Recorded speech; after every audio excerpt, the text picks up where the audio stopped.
Yang pertama. Nah, kemudian yang kedua, mereka itu selalu mencaci Gus Dur seperti si Sihab itu, Rizik Sihab itu. Gus Dur dicaci, ulama-ulama Nusantara ini, ulama pribumi ini dihina, dicaci, dikatakan kerucu-kerucu dan lain-lain. Nah, ini pertama kali sebabnya. Makanya apa yang disampaikan oleh LGBTNU itu bukan itu jawaban yang diharapkan oleh umat, terutama umat yang di bawah. Dari kiai kampung, guru ngaji, dan umat-umat kita yang ada di akar rumput itu. Bukan itu jawabannya terkait dengan ini. Benar enggak ini? Karena mereka itu mengaku Ahlul Bait, mengaku padahal sudah jelas hadisnya itu bahwa Ahlul Bait itu kan hanya ada 5, Rasulullah, Siti Fatimah, kemudian Sayyidina Hasan, Sayyidina Husain, kemudian Sayyidina Ali. Itu jelas hadisnya itu. Ya, di Quran itu kemudian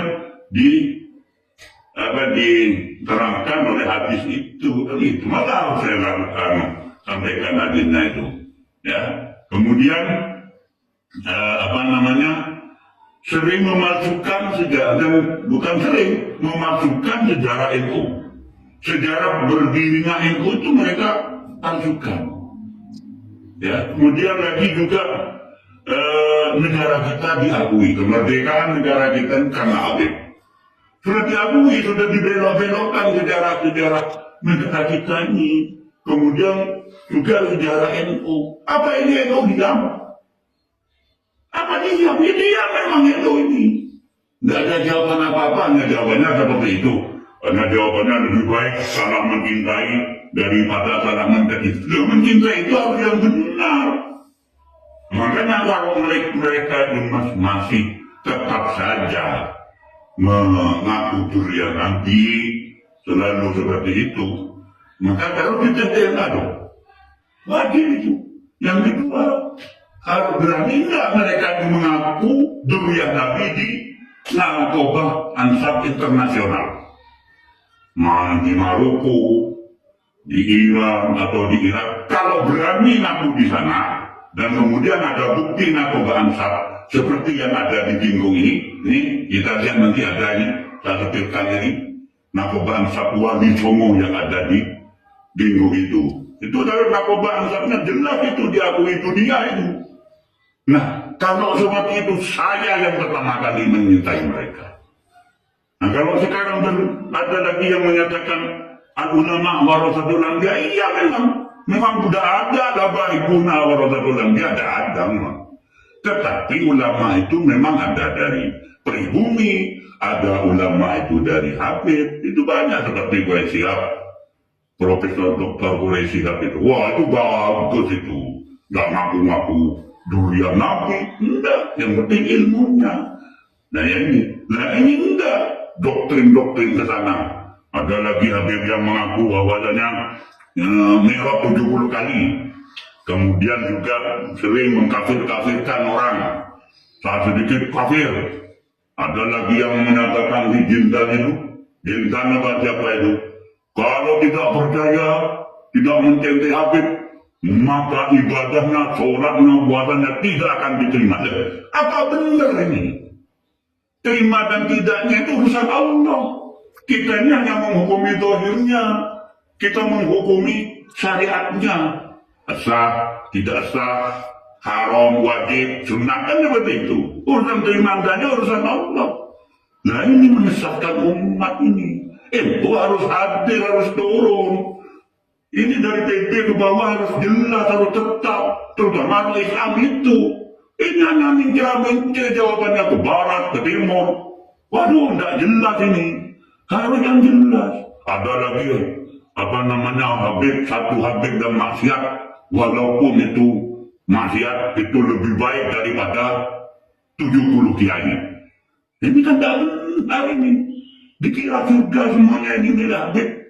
Ada lagi yang menyatakan bahwa kalau mati, kemudian ditanyakan mungkar nakir, maka bukan cukup jawab Habib Abdullah Al-Haddad, apa begitu itu. Kan ada yang seperti itu. Mana beliau Pak Habib Abdullah?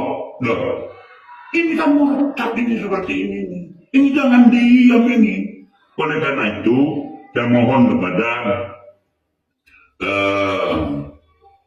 teman-teman kiai-kiai NU mulai dari GB sampai ke bawah ini harus tegas ini. Kalau perlu diskusi ini, undang narkoba internasional itu. Semuanya diundang. Yang dari Robito Adawiyah undang. Baru bagus. NU hebat namanya ini.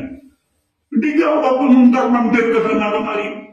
Aduh, gimana dia ada kiai sepuh juga seperti itu. Sesat umat ini nanti. Ini sudah banyak yang mau adu fisik ini. Soal peleret itu. Peleret itu hanya ngomong monyet seperti itu. Wah, itu mau sudah bidemo, mau sudah. Padahal ciri itu dari dulu sudah menghina kiai kita.